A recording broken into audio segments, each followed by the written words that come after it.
ખેડૂતો અને કામદારોના પડતર પ્રશ્નોને લઈને ઉપલેટામાં ગુજરાત કિસાન સભા તેમજ આંગણવાડી મહિલાઓ દ્વારા રેલી કાઢી મામલતદારને આવેદનપત્ર આપીને રાષ્ટ્રપતિ સમક્ષ રજૂઆત કરાઈ। દેશમાં હાલ ખેડૂતો અને કામદારો પોતાના હક અને અધિકાર માટે કેન્દ્ર સરકાર સમક્ષ આંદોલનોના માર્ગે જઈ રહ્યા છે। ઘણા સમયથી ખેડૂતો અને કામદારો મજૂરોની પડતર માંગો સરકાર વાયદા કરીને પૂરી કરી નથી। આ ખેતી પ્રધાન દેશમાં ઘણા ખેડૂતો તેમજ મજૂરોની રોજગારી ફક્ત ને ખેતી ઉપર જ હોય છે, ત્યારે હાલના સમયમાં ખેડૂતો અને અનેક સમસ્યાઓથી ઘેરાયેલા છે, જેમાં અતિવૃષ્ટિ, વાવાઝોડા, કમોસમી વરસાદ તેમજ કુદરતી આફતોથી ખેડૂતોને ખૂબ મોટી નુકસાની વેઠવાનો વારો આવે છે।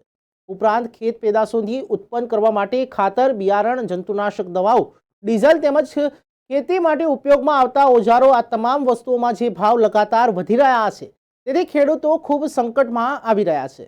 આથી ખેડૂતો કર્જ આવીને આપઘાત કરવાના પણ બનાવો વધી રહ્યા છે। આવી તમામ બાબતોને લઈને ખેડૂતોએ વર્ષ 2020 અને 21માં દિલ્હી ફરતે આંદોલન કર્યા હતા, જેમાં સરકારે ખેડૂત સંગઠનો સાથે સમાધાન કરી તમામ માંગણીઓ પૂરી કરવા બાહેંધરી અને વચનો આપ્યા હતા। તે મુદ્દાઓ પર હાલ સુધી કોઈ કાર્યવાહી કરવામાં આવી નથી, ત્યારે ફરી એકવાર ખેડૂતો અને કામદારોએ ગુજરાત કિસાન સભા સાથે મળી મુખ્ય માર્ગો પર રેલી યોજી ઉપલેટા મામલતદારને આવેદનપત્ર પાઠવી દેશના રાષ્ટ્રપતિ સમક્ષ ખેડૂતોની લાગણી અને માંગણી અંગે જાણ કરી ખેડૂતોના અને કામદારોના પડતર પ્રશ્નોનો હલ કરવાની અપેક્ષા સાથે રજૂઆત કરાઈ હતી। 2020-21માં ખેડૂતોએ રાષ્ટ્રવ્યાપી આંદોલનો કર્યા હતા, ત્યારે સરકાર દ્વારા ટેકાના ભાવે ખરીદી કરવા, ખેડૂતોના કર્જ નાબૂદ કરવા, નવા વીજ કાનૂન રદ કરવા, ખેડૂતો અને ખેત મજૂરોની માસિક વૃદ્ધ પેન્શન આપવા તેમજ ગ્રામીણ રોજગાર ગેરંટી યોજના હેઠળ રોજગારી આપવા જેવા વાયદાઓ કરી બાહેંધરી આપી હતી। આમાંનું હજુ સુધી કોઈ આયોજન ન થતા ફરી એકવાર ખેડૂતોએ આંદોલનો શરૂ કરી રાષ્ટ્રપતિ સમક્ષ ભલામણો કરવામાં આવી હતી।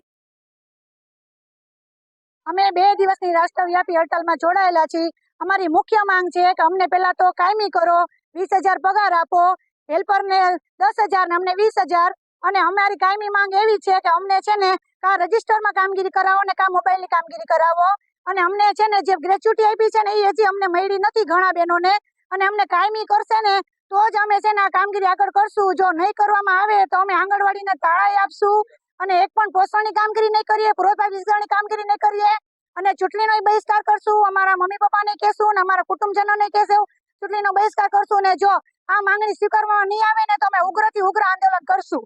અને જો કેન્દ્ર સરકાર 2018થી અમને કાંઈ આપે નહીં તો અમારું એને સાંભળવું પડે। અમે પાયાની કામગીરી કરીએ છીએ। અમે 2 દિવસની રાષ્ટ્રવ્યાપી હડતાલમાં જોડાણા છે, તો મારે સરકારને કહેવું છે કે અમે જે આંગણવાડીમાં કામ કરીએ છીએ એ દરેક કાર્યમાં અમે જોડાઈએ છીએ। અમે બાળકોને આખા ભારતને કુપોષણમાંથી દૂર કરવાનું પાયાનું કામ કરીએ છીએ।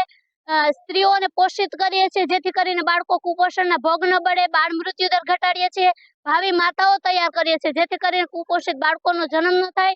તો આવું સરસનું પાયાનું કામ કરીએ, બાળકને પૂર્વ શિક્ષણ આપીએ છીએ, અને આટલું પાયાનું કામ કોઈ પણ કામગીરી સરકારની હોય, આરોગ્ય ખાતે અમે જોડાયેલા છે તો આરોગ્યની સેવાઓ પૂરી પાડીએ છીએ। જો આટલી બધી સેવાઓ પૂરી પાડતા હોય તો પછી દેશના પટાવાળા કરતા પણ જો અમારો પગાર ઓછો હોય તો એ વ્યાજબી નથી, એટલે સરકારે અમને લઘુત્તમ વેતન આપવું જોઈએ, અમને કાયમી નોકરીમાં કરવા જોઈએ, નહીં તો પછી અમે ઉગ્ર આંદોલન કરશું અને ચૂંટણીનો બહિષ્કાર કરશું। અમે અમારા પરિવારજનો બધા જ બહિષ્કાર કરશું, અને મોદી આ વિશે જલ્દીથી જલ્દી નિર્ણય કરે એવી